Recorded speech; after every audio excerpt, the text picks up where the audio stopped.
Bismillahirrahmanirrahim. Assalamualaikum warahmatullahi wabarakatuh. Saya Milania Geta Amarta, NIM B101800202, kelas K Ekonometrika. Pada kesempatan kali ini, saya akan menjelaskan analisis regresi linier berganda dan uji asumsi klasik pada data time series menggunakan SPSS IBM 26. Pertama-tama, saya akan menjelaskan konsep dasar analisis regresi linier berganda. Pertama, bertujuan untuk mengetahui pengaruh dua atau lebih variabel dependen X terhadap variabel independen Y. Menurut V. Wiratna Sujarweni, 2014, model regresi berganda dapat disebut sebagai model yang baik, yaitu tidak bias, memiliki ketepatan dalam estimasi dan konsistensi. Jika model tersebut memenuhi asumsi normalitas dan bebas dari asumsi klasik, multikolinearitas, heteroskedastisitas, dan autokorelasi pada data time series. Kemudian kita masuk ke aplikasi SPSS. Berikut tampilan variabel view-nya. Lalu kita klik data view. Ini adalah data yang sudah saya copy dari Excel. Langsung saja kita klik Analyze, Regression, Linear. Di sini muncul kotak dialog. Jadi di sini ada dependent. Dependent kita isi dengan Y. Kemudian independent kita isi dari X1 sampai dengan X5. Lalu klik statistik. Kita centang estimate, model fit, deskriptif, collinearity diagnosis, dan Durbin-Watson. Kemudian continue. Lalu kita klik plot. Di sini Y kita isi dengan spreadsheet, kemudian X dengan spread. Dan kita centang histogram dan normal probability plot. Continue. Kemudian kita OK. Berikut adalah tampilan hasil output analisis data. Pertama, di sini saya akan menjelaskan uji normalitas. Dapat dilihat pada grafik normal PP plot of regression standard residual.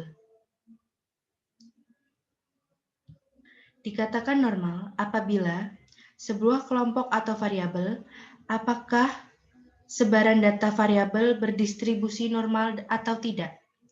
Pada kasus ini, titik-titik mengikuti garis-garis diagonal, sehingga model ini adalah dikatakan berdistribusi normal. Lanjut yang kedua, uji multikolinearitas. Dapat dilihat pada tabel koefisien. Dijelaskan bahwa tidak terjadi gejala multikolinearitas jika nilai toleransi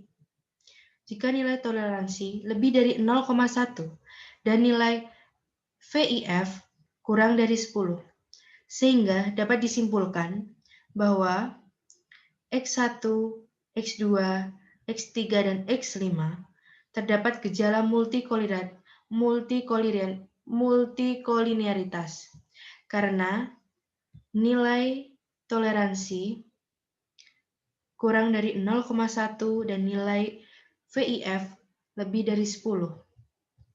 Dan X4 tidak terjadi gejala multikolinearitas karena nilai toleransi lebih besar dari 10 dan nilai VIF kurang dari 10.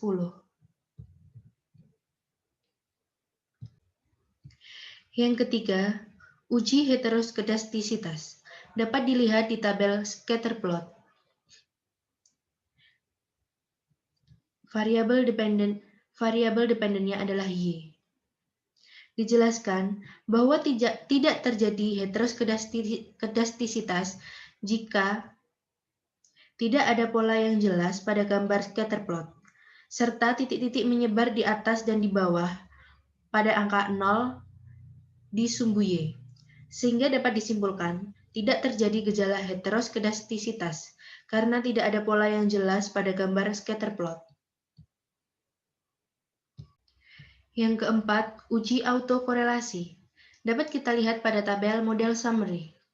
Dijelaskan bahwa tidak terjadi gejala autokorelasi jika nilai Durbin Watson terletak pada DU sampai 4 min DU. Pada tabel nilai Durbin Watson-nya yaitu 1,544. Kemudian cari DU dan 4 min DU-nya. Nilai DU dapat dicari pada tabel Durbin Watson berdasarkan K5 dan N16. Signifikansi 5%, nilai Durbin Watson 1,544.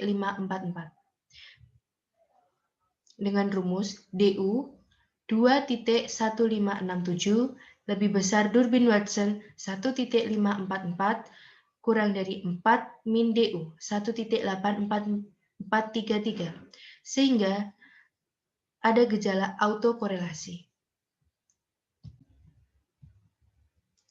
Selanjutnya, uji T parsial. Dapat dilihat di tabel koefisien. Dikatakan pada nilai signifikan lebih kecil dari 0,05, maka artinya variabel independen X secara parsial berpengaruh terhadap variabel dependen Y. X1, X2, X3, X4, dan X5 memenuhi nilai signifikan lebih besar dari 0,05, sehingga dapat disimpulkan variabel independen X secara parsial berpengaruh terhadap variabel dependen Y. Adapun cara lain uji T parsial dengan menggunakan T tabel. Dengan rumus A per 2 titik koma N min K min 1. T tabel 0,05 per 2 titik koma 16 min 5 min 1. T tabel 0,025 titik koma 10, kemudian T tabel sama dengan 2,22814. Nilai T hitung dari variabel X1 0,771, X2 min 2,129, X3 1,850, X4 min 0,606, X5 0,682, sehingga dapat disimpulkan bahwa nilai T hitung kurang dari T tabel. Sehingga dapat kita simpulkan variabel independen X secara parsial berpengaruh terhadap variabel dependen Y. Dan yang terakhir adalah uji F, regresi linier berganda. Dapat kita lihat pada tabel ANOVA. Dijelaskan, jika nilai signifikansi lebih kecil dari 0,05, maka variabel independen X secara parsial berpengaruh terhadap variabel dependen Y. Diketahui nilai signifikan 0,006 kurang dari 0,05, maka variabel X secara parsial berpengaruh terhadap variabel Y. Adapun cara lain uji F menggunakan F tabel. Dijelaskan bahwa jika F hitung lebih besar dari F tabel, maka variabel independen X secara simultan berpengaruh terhadap variabel dependen Y dengan rumus K5 N16. Rumus F tabel K.N min K sama dengan 5.16 min 5 sama dengan 5.11 sama dengan 3.2. F hitung pada SPSS yaitu 6.4. F hitung lebih besar dari T tabel sama dengan 6.4 lebih besar dari 3.2, sehingga dapat disimpulkan bahwa variabel independen X berpengaruh terhadap variabel dependen Y. Selesai sudah penjelasan dari saya tentang analisis regresi linier berganda dan uji asumsi klasik pada data time series dengan SPSS. Kurang lebihnya saya mohon maaf. Wassalamualaikum warahmatullahi wabarakatuh.